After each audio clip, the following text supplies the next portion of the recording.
Кутмандуу күнүңүздөр менен, урматтуу угармандар. Биринчи радиодо президент менен ачык сөз уктуруусунун кезектеги чыгарылышы адаттагыдай эле ишемби күнкү мамлекет башчысы менен суроо жооп маегибиз сиздердин назарыңыздарда. Саламатсызбы, Сооронбай Шарипович? Саламатсызбы. Өткөндөгү маегиңизде Россияга жана Венгрияга жасай турган сапарларыңызга байланыштуу суроолорду берип жетиштүү жооп алганбыз. Анда угармандарга бул өлкөлөр менен болгон мамилелерибиз тууралуу кандай натыйжалары болоорун айтып бергенсиз. Сапарларыңыздын жыйынтыгы сиз күткөндөй болдубу? Эми барган эки өлкөгө тең жасаган сапарларыбыз биздин өлкөбүз абдан пайдалуу болду, жемиштүү болду. Буюрса анын жыйынтыктары келечекте болот. Биринчи жумуш сапарым Россияга болду. Эми Россия билесиздер биздин эң жакын ишенимдүү союздашыбыз жана стратегиялык өнөктөшүбүз. Биз Россия менен бүт тармактар боюнча абдан жогорку деңгээлде активдүү иштеп жатабыз. Россия тарабындагы ошондой мамиле болуп, активдүү иштеп жүрүп атат бүт тармактар боюнча. Сол иште дагы Владимир Владимирович менен кеңири сүйлөштүк. Кызматташуунун баардык тармактары боюнча ал камтылды. Көп маселелер талкууланды.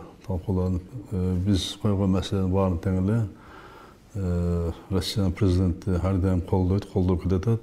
Анан өзүнүн дагы ушу Кыргыз элине, Кыргызстанга, Кыргызстан элине, Кыргыз мамлекетинде өзгөчө жылуу мамилеси бар. Мен 3 жылга жакын жолу иштеп келатам, контакт кылып атам. Бир дагы Кыргызстан боюнча коюлган маселеге жок дейлик да. Бул жолу ошондой болду.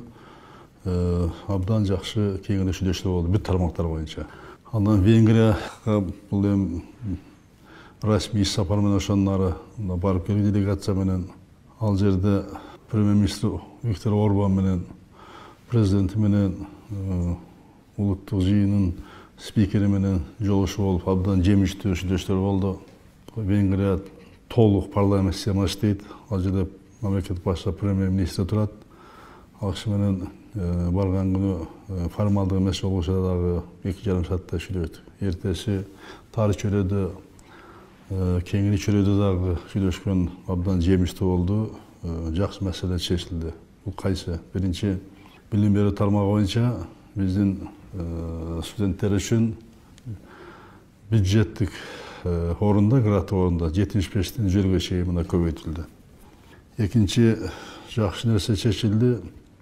Мына биз көптөн бери ар мамлекеттер менен ушул Европа мамлекеттери менен дагы, башка мамлекеттер менен дагы инвестиция тартыш боюнча иш жүргүзүп атабыз. Мына азыр инвестициялык фонд түзүлдү Венгрия боюнча. 50 миллион, бул 4,5 миллиард сомго жакын каражат. Биз бул каражатты ошо эки мамлекеттин ортосунда биргелешкен ишканалар түзүп, ошо ишкана аркылуу экономика салымдарды салып, кайра иштетүү, ошол жердеги өнөр жай ишканаларын куруш, биздин эң негизги биздин өндүрүлгөн продукцияларды экспортко чыгарыш боюнча ишканалар түзүп, башка рынокторго мына буларды сүйлөштүк. Анан эң негизги түзүлгөнү, мени кубандырганы бул кайсы жагы? Бул Венгрия Европа биримдигинин ичине кирген, ичиндеги бул мамлекет бизге, ишкерлерге Европа мамлекетине Венгрия аркылуу чыкканга мүмкүнчүлүк түзүлдү. Бир чогуу ишканалар түзүп. Экинчи жагынан технологиянын алдыңкы технология Европада, ал Венгрияда да бар. Ошол технологияларды, эң алдыңкы технологияларды биздин ар кандай тармактарга ошо алып келип иштетсек болот. Мына ошол маселе чечилди да. Үчүнчү, Орбан премьер-министр Венгрияныкы өзү мына абдан жак демилге кылды. Эгерде биз эки мамлекет, мына боордош мамлекетпиз, биз жакын мамлекетпиз, ал боюнча да абдан сүйлөшүп, тарых боюнча бир пикирге келдик, тарыхчылар менен сүйлөшүп. Биз чыныгы тууганчылыгыбызды айтканда мындайча бекемдеп келдик да. Венгр туугандар менен. Ушул каттоону бекемдеш үчүн, ушул активдүү болуш үчүн авиа түз байланышты Будапешт, Бишкекте мына бул буйруса чечилди. Буну ал өзү айтты, ушу маселени чечебиз деп. чечен аслерде бияктан колдон жардам берет деп мен макул деп жардам беребиз дедик. Анан банк филиалын ачуу боюнча бул маселе сунушталды, буну да карайбыз дешти. Иштер кетти да бул боюнча. Анан ошол жерде сүйлөшүүдө мен дагы ошол боюнча эл аралык маселелер боюнча кээ маселелерди койдум. Койгондо ошо СИАРТага тапшырма берди, Тышкы иштер министри, Тышкы иштер жана соода министри. Ошо Кыргызстандын бардык демилгелерин эки тараптуу көп тараптуу кызматташтык боюнча, колдош боюнча мына ошону жакшы колдоп берди буну дагы. Анан урандык калдыктары боюнча рекультивация боюнча алардын компаниясы келе турган болчу, компанияларга акча берип, ошол биздин урандык калдыктарды рекультивация кылыш боюнча дагы мына иштерди сүйлөшүп келдик. Мына ушундай жакшы маселе сүйлөштүк. Эң негизгиси биз Венгрия мамлекети менен абдан тыгыз байланышты эки мамлекеттин ортосунда абдан көп келишимдерге кол коюп келдик. Bundan sırtkarda bana toktabodum. En негизгиси ошол биздин Венгрия жетекчилиги менен биздин жетекчилик, мен баш болгон биздин барган министрлер, вице-премьерлер бардыгы тең мындай жакындоо, тууганчылык, жакын мамиле мындай болду. Келечекке ошол нерсе өз таасирин берет. Буюрса Венгрия аркылуу биз инвестиция тартканга Европадан технологияны алып келгенге жана халдык технология алып келип, биз өзүн бүт тармактарга алып келип, биз кайрадан ошо өндүрүлгөн продукцияны сыртка чыгарганга мүмкүнчүлүк түзүлөт да. Мун үчүн дегенде аларда кызыктар, мун үчүн дегенде биздин жаныбызда чоң рынок бар да. Кытай Республикасына Евразиядебиз ушундай маселе сүйлөштүк. Эң негизги чоң нерсе бул стратегиялык өнөктөш жөнүндө декларацияга кол коюштук. Орбан экөөбүз бул деген нерсе эң жакын мамлекет, бирибизди колдой турган мамлекеттер болдук дегенге сөз да бул, мындай кыскача түшүндүргөндө. Ал жерде биздин кыргыз элинен чыган улуу, көрүнүктүү улуу, атактуу улуу Чыңгыз Торос Айтматовду абдан венгр туугандар сыйлайт экен, урматтайт экен. Мен ушу премьер-министр менен, президенти менен, спикери менен жолукканда да, мэри менен жолукканда дагы, ошол сейилбакты ачып атканда, ушул Чыңгыз Чорокуловдун чыгармаларын айтып атышат да, айтып, үчүн дегенде Венгриядагы илгери бул мектепте, жогорку окуу жайларында атайы программа киргизип окуткан экен чыгармаларын. Жакшы билишет да. Анан ошол жалпы жетекчилиги элдин атынан абдан урматтап сүйлөйт экен Чыңгыз Чорокуловду. Биздин ошол атактуу жазуучунун атынан бир чоң сейилбакка атын коюшту. Атын койду, биз барып ошол жерде сүйлөдүк, биздин студенттер катышты, мэри барып катышты, мэри абдан жылуу сөздөрдү айтты. Бизге да абдан жагымдуу болду. Үчүн дегенде Чыңгыз Чорокулов өзү азыркы арабыз жок болсо дагы, бирок өзүнүн мына жасаган иши менен, кылган эмгеги менен кыргыздарды дагы колдоп атат деген сөз да бул, ошо сейилбактын ачылганы. Ошого абдан кубандым. Мен деле ошол жерде айттым. Биз кыргыз эли дүйнөлүк маданиятка өзүбүздүн эпосубуз Манас менен жана Айтматовдун чыгармалары менен дүйнөлүк маданиятка салынып коштук деп. Чын ошондой да. Айтматовдой салып дүйнөлүк маданиятка кошкон адамдар бул адамзат тарыхында эсептелүүдө да. Зорунбай Шарипович, ошентип парламентке депутаттарды шайлоо күнүнө да келип калдык. Бүгүн үгүт иши токтоп, шайлоочулар эртең өз тандоосун жасайт. Буга чейин ар бир маегибизде шайлоо темасын козгоп келдик. Сиз өз позицияңызды ачык айтып элге жеткирдиңиз десек болот. Бүгүн эми сизге эркин микрофон берели деп турам. Шайлоого байланыштуу кандай ойлоруңуз бар? Мен шайлоого байланыштуу мекендештериме кайрылуу жасап, негизги ойлорумду айттым. Мен буюрса ишенем, буюрса ошол ойлорумду мекендештерим колдойт деп. Анан ага чейин деле өзүмүн биринчи радиого берген интервьюларымда шайлоого көп токтолуп кеттим. Анын ойлорумду айттым анда дагы. Бирок дагы оюмду айтып кетейин. Жогорку кеңешке биз парламент мамлекетпиз. 2010 жылдан бери парламент мамлекетти бекемделип системаны куралы деп аракет кылып аткан мамлекетпиз. Ошодон бери 2 жолу жогорку кеңеш шайлоосу өттү. 2 созув ошо парламент системада иштеди. анан парламенттин мамлекеттин өнүгүшүнө кандай таасири бар экени айрыкча мына эки созукта көрүндү, билинди. Мына азыр ошону туура түшүп мен баш болуп, бүт мамлекеттик органдар шайлоонун өткөрүүгө жооптуу органдар, жергиликтүү бийлик бул өзгөчө мамиле кылып шайлоого эң негизгиси биз колдон келишинче ушу шайлоого катышып аткан партияларга, кандидаттарга кийин элибиз баары добуш бергенге колдон келишинче шартты түздүк. Буюрса биз ачык, айкын, таза шайлоону мына буюрса өткөзөбүз. Эртең добуш бере баштайбыз. Ошого да азыр бүт мамлекеттик органдар же-жерде иштеп жатышат. Анан бул административдик ресурс боюнча мына менин аппаратымда да киргизүү минималдуу болду. Айры көбүнчө өкмөт өз ишин алып барып атты. Биз үчүн аппарат кайсы жерде кемчилик болуп атса, ошол кемчилик бар экен деп ошону айтып турду. Анан түздөн-түз аппарат шайлоого киришкен жок. Анан бирок экинчи жагы бар. Шайлоо учурундагы андан кийинки өлкөдөгү кырдаалга президент жооптуу болгон соң, аппарат ошол милдет аткаруу максатында мыйзам алкагында өз милдетин аткарды. Эми парламентте экинчи жагы бар да, бунун дагы башка жагы бар да. Мына парламентте акыркы 5 жылда 6 партия отурду да. Анан көпчүлүк коалицияда болду. Оппозициялык ачылыктагысы да өкмөттү түзүүгө катышты. Баардыгы тең партиялар кадр дайындоолорго алар өзүнүн таасирин жасады да, таасир этишти. Бул эми көрүнүп турду да баары тең. Азыр өкмөт, министрликтерде, жергиликтүү бийликте ушул баардык партиялардын талапташтары, алардын тарапташтары, ушулардын кадрлары жок эмес бар да, дайындалды да.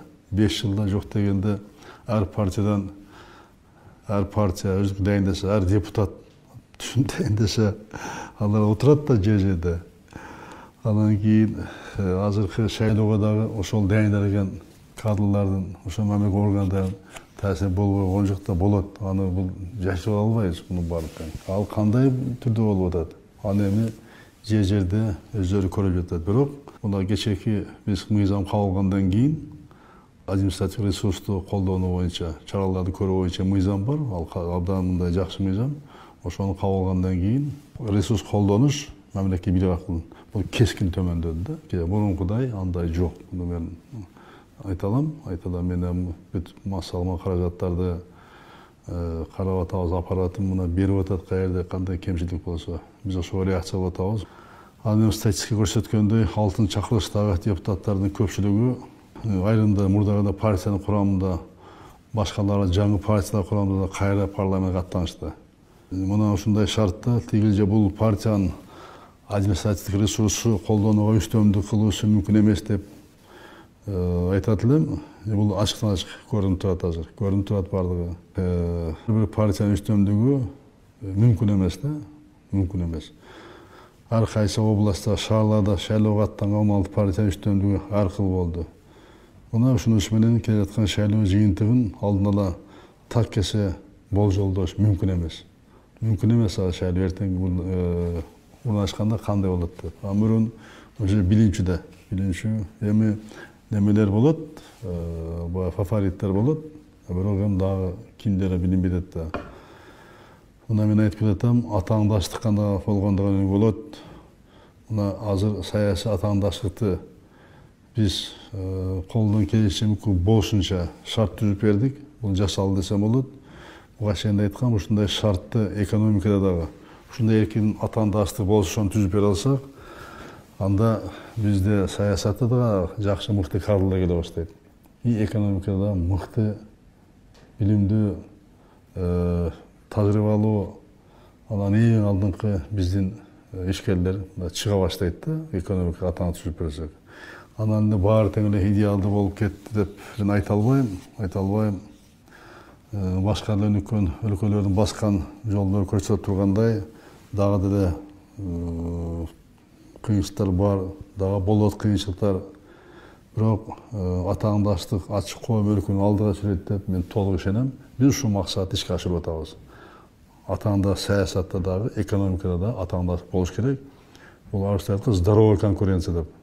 Мына таза атаандашты кылабыз.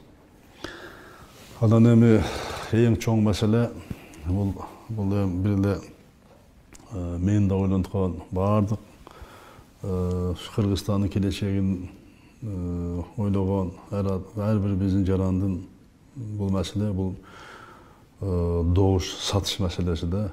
Мен ушул бүгүн дагы эртең добуш берүү күнү ушу добушту сатпауга чакырат элем да, чакырат элем. Бул эми чыныгы өзүнүн келечегин, балдардын келечегин, мамлекеттин келечегин ойлогон адам буга барбайт да. Бул добуш сат деген эмне бул? Бул мамлекеттин келечегине, балдардын келечегине, өзүнүн келечегине балта чабуу менен барабар да. Балта чабуу менен барабар. Анан мен айтып жүрөм дагы айтып кетейин, ошол кичинекей каражат, эми ал арам каражат. Ошону алды, жеди. Жок боло турган нерсе да бар тең. А мынау парламентке 5 жылда парламент, бул биздин мамлекет өнүгүшүнө абдан чоң таасири бар да. Парламент мамлекет болгондон кийин негизги чечимдин баардыгы ошол жерде кабылданат да. Чечимди кабылдоо ошол жерде кабылданат. Мыйзам ошол жерде кабылданат. Бул мамлекеттин келечек өнүгүшүнө түздөн таасир этет да. Ошону кээ бири билип туруп да ошого барганда мени таң калтырат да. Ошону дагы чакырат элем жалпы мекендештериме добушун сатпоо, өзүнүн жүрөгүнөн чыккан адамдарга, өзүнүн жүрөгүнөн чыккан партияга добуш берүүгө чакырам.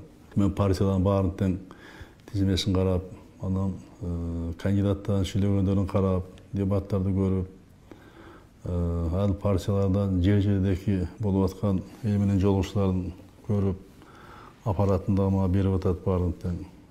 Абдан жакшы, мыкты балдар ар бир партияда бар да, келатат. Эми эртең кайсы партия өтөт? Мына эртең Кудай кааласа, Кудай эмресе, эртең кеч жыйынтыгы жылга Кудай кааласа. Ал эми Кудай билет, аны эл билет. Бирок менин оюм, максатым ушундай карап келатам. Ошол өтпөй алган партиянын ичинде дагы мыкты балдарды биз жумушка тартыш керек да. Айрыкча ошол партиялардын жанагы тизмесин мен карадым, партия аябай аракет кылышыптыр.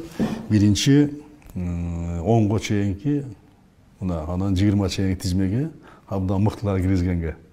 Мына ошол балдардын ичинен дагы карап, алып көрүп, мыктыларын биз мамлекеттик кызматка уларды тартыш керек, үйлөш керек. Айрыкча мыкты жаштар бар экен. Аны мен көрдүм. Буюрса, Кудайым буюрса, шайлоо бүткөндөн кийин кандай жогорку кеңеш кура албасын, ушул маселени дагы мен коюп, ал балдарды тартыш керек. Алар ошол ойлор, ошол шайлоодогу ойлору, ошол максат коюп, ошого жетем деген максаттары, анан мамлекет үчүн чыныгы кызмат кылам деп, мына жалын менен, чын ниети менен, чын жүрөгү менен сүйлөп аткан, иштеп аткан балдарды мен сезип көрүп турам. Ошолорду буюрса алып чыгабыз. Бул менин ушу максатым. Мына шайлоонун экинчи жыйынтыгы шайлогондон утулуп калган партиялар болсо ошол алып чыкканга аракет кылабыз буюрса. Урматтуу президент, коронавирус илдети жашообузга көп өзгөртүүлөрдү киргизип, башка өлкөлөр сыяктуу эле биз дагы ушул илдеттин шартында иштегенди, окуганды, жашаганды үйрөнө баштадык да. Буга чейин 1-класстын окуучулары окуп жатса, эми 2-класстан 6-класска чейинки балдарыбыз мектепке бара турган болду. Илдеттин экинчи толкуну болушу мүмкүн деп даярдыктарды да көрүп жатабыз. Тилекке каршы коронавирус илдетинин өкүм сүрүүсү уланууда. Ушул шартта угармандарыбызга да айтчу сөздөрүңүз бар болуш керек. Биз коронавирус илдети башталганда биринчилерден болуп көңүл бурганбыз. Бул январь айында. Өткөзүп, ушуну карап, ошодон бери аракет кылып, кийин коронавирус илдети күчөйө баштаганда бүт мамлекеттерде, коңшу мамлекеттерде, Европада, Кытайда болгондо биз өзгөчө кырдаал, андан кийин өзгөчө аба режимин киргиздик да. Карантинде биз 2 айдай болдук. 2 айдай болдук. Айрыкча биздин мамлекетке абдан оор болду да бул. Үчүн дегенде Кытай жабылды. Бул жак бир тарабыбыз жабык. Тажикстан, Өзбекстанда жабылды. Казакстан жабылып, биз жалғандан кейін экономика биздики токтой баштады, жапканы карай. Токтоду да баары тең. Токтоду. Биздин маселе ошол мезгилде ушу коронавирус илдетинен элибизди коргоп калыш, элди үйрөтүш, bundan кандай коргонуш, кандай өзүн алып жүрүш, кандай сактаныш керек. Ошону иштеп чыгып, анан кийин ооругандарды больницага алып келип, ал жерде врачтарды даярдап, ала үйрөтүп, 2 айды ушуга кетти да. Биздин мындай мамлекетке эмне кыйын болду? Экинчиси бул элибизди азык-түлүк менен камсыз кылыш. Эң чоң маселе болду.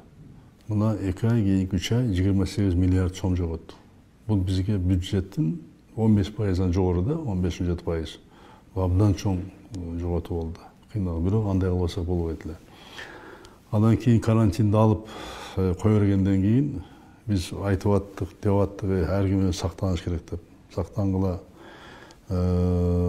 Бул жаман оору. Бул өзүңдү сактасаң, анан балаңды сактайсың, жакыныңды сактайсың. Ар ким өзүң жооптуу болсоң, анан өзүң сактасаң, анан тегерек сакталат деп айтып аттык. Бирок мына кээ бир саясатчылар, кээ бир адамдар ишенбеди да буга, ишенбеди. Кээ бир айтып атпады, саясатта бул оору жок. Калп эле бул президент башпалы өкмөт булар сырттан акча алыш үчүн жасап атат. Карыз алыш жасап атат. Буга ишенбегиле. Жок, бул жөнөкөй эле грипп деп айтып атышты. Грипп деп. Мына ошондой элди дагы эки жаккан ошондой айтып атып, карапайым эл көп ишенди ушуга.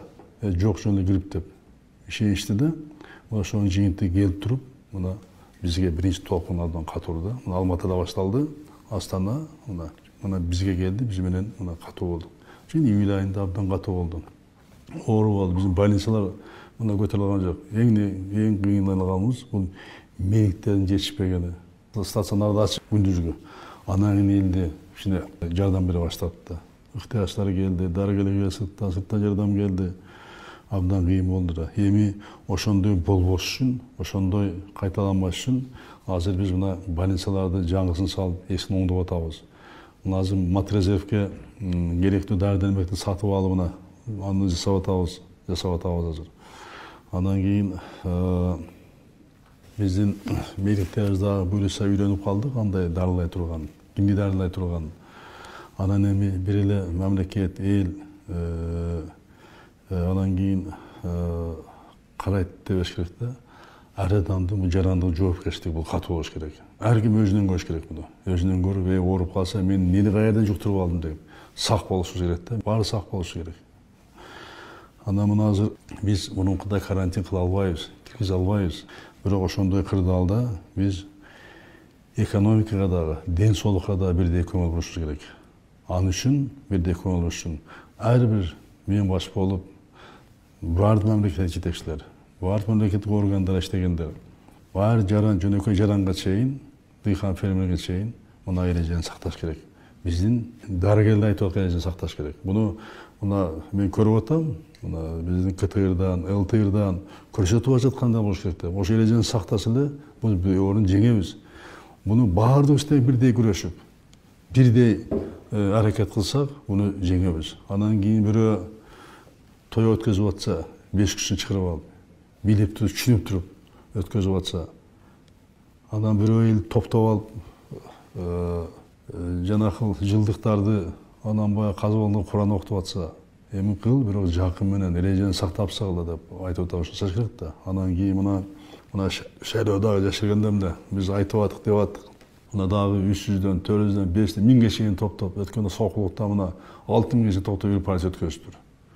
Эми аларга чара көрсөк айтат да, мына бийлик кысым көрсөтүп атат, бизге буттосула бакырып чыгышат. Жөндөн жөн эле элдин добуш алышы бийлик мени кысып атат, бийлик мени иштетпей атат, бийлик биздин добушту алып кетип атат деген эле болбогон айтып атышты. Мына карасаңыз, жанакы дебаттарды, ошол 20 жылда иштегенде бийликти согуп атат, өздөрү жүрүп иштече калбагандар. Мен ошого таң калып атам да.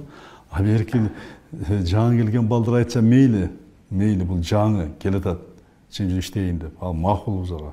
Мына Европада көбөйүп атат, көрүп атасыздар. Россияда көбөйүп атат, баары көрүп атат. Мына баардыгын көрсөтүп атат азыр. Кайда эмне болот, ачык айкын. Ошону көрүп туруп дагы биз сак болушубуз керек да, сактанышыбыз керек. Мен өкмөт башчыга да айттым, баардык органдарга айтып атам. Буюрса буну колго алабыз. Мына эми жакында мектепте иштейт. Мектеп иштегенден кийин бул жерде бир эле мугалим эмес, ата-эненин да жоопкерчилиги болуш керек. Эми ата катары, жаран катары түшүнүп турам. Ата-эне, мугалимдер ошол башталгыч класстан окуучуларын окутууга көбүрөөк мына күч тартып атат, кыйналып атышат. Биз ошондуктан мына 6-класска чейинки балдарыбызды мектепке барсын деген өкмөттүн чечимин сунушу мына биз да колдоп бердик, колдодук. Туура болот деп. Бирок менин кооптонгонум бул илдеттин коркунучу толук жөө элек да. Өткөндө мына элге чейин чыгып алды эле.